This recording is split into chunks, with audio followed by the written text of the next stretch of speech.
फ़खर जमान भाई साहब, उसकी जो फ्लॉप परफॉर्मेंस है वो ट्राई सीरीज़ में भी कंटिन्यू है।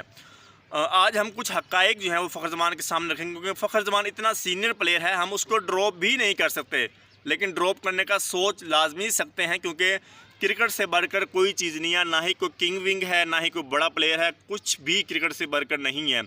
फ़खर जमान ने कल जो है अफ़गानिस्तान के अगेंस्ट अपना 100 इंटरनेशनल T20 मैच खेला और आप शौक होंगे, 100 मैचेस में फ़खर जमान ने 2000 रन स्कोर किए हैं।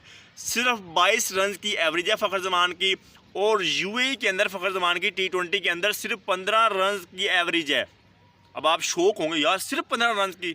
स्ट्राइक रेट जो है पूरा ओवरऑल फ़खर जमान के 131 है। अगर आप T20 के अंदर देखें फ़खर जमान ने कितनी मैच विनिंग इनिंग खेली है, लाइक हम ओडीआई में देखते हैं बहुत सारी हैं।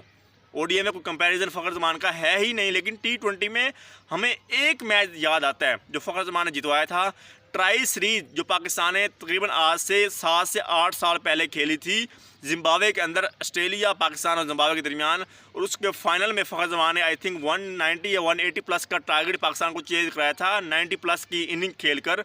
सिर्फ वो एक इनिंग मुझे याद आती है फ़खर जमान की। इवन के T20 वर्ल्ड कप 2021 में भी फ़खर जमान ने अच्छी इनिंग सेमीफाइनल में खेली थी अगेंस्ट ऑस्ट्रेलिया, लेकिन पाकिस्तान वो जीत नहीं सका था। अगर वो जीता तो शायद वो नोक भी मैच विनिंग होती। सिर्फ ये दो नोक हैं जिसको हम डिस्कस कर सकते हैं कि यार ये T20 में फ़खर जमान ने स्कोर किए हैं। 21 से 22 की एवरेज है फ़खर जमान की T20 के अंदर। कुछ ख़ास इम्प्रेसिव नहीं है नोक फ़खर जमान की। यार हम हकीकत में बैठ के बात करेंगे, हम ये नहीं कहेंगे फ़खर है तो ये है। जो स्टैट्स हैं, जो रिकॉर्ड है, जो उसने मैच विनिंग इनिंग पाकिस्तान को खेल के दी है T20 के अंदर, हम उसको बैठ के आपके सामने रखेंगे। और इनके अलावा मुझे 2 इनिंग के अलावा और कोई भी फ़खर जमान की इनिंग दिखाई नहीं देती। सब की सब एवरेज इनिंग्स हैं। ठीक है, फ़खर जमान एक मैच विनिंग प्लेयर है, कभी भी मैच का पांसा पलट सकता है, और मैं फ़खर जमान के अभी भी हक़ में हूँ कि इसको आप मज़ीद भी मौका दें। लेकिन अगर ऐसे ही फ़खर जमान ने खेलना तो भाई साहब एशिया कप के बाद फ़खर जमान चुप करके T20 क्रिकेट से रिटायरमेंट दे दे। अगर ऐसे ही क्रिकेट खेली है फ़खर जमान ने, बड़े रन नहीं करने, 15, 20, 25 इसी पे ही आपने टरखाना है हमें, तो फिर हम फ़खर जमान आपसे उम्मीद नहीं लगाते। क्योंकि करंट पाकिस्तान की टीम में जो सबसे ज़्यादा सीनियर बैट्समैन है वो फ़खर जमान है।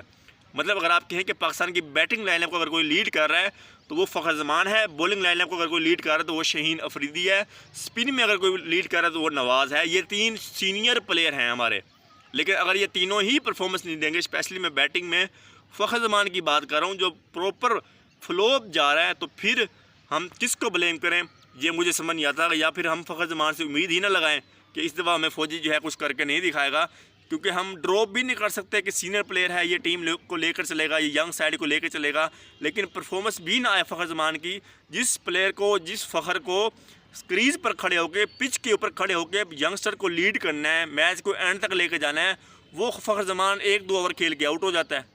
तो फ़खर जमान को सोचना होगा कि भाई साहब क्या करना है, अब आगे प्लानिंग करनी होगी कि भाई साहब किस तरह परफॉर्मेंस देनी है, क्योंकि ये बहुत इंपॉर्टेंट एशिया कप है, फाइनल ट्राई सीरीज़ का बहुत इंपॉर्टेंट है। तो आपको कुछ ना कुछ करना होगा फ़खर जमान, अदरवाइज़ मुझे नहीं लगता कि आप अपनी मज़ीद T20 क्रिकेट जो है वो कंटिन्यू कर पाएंगे।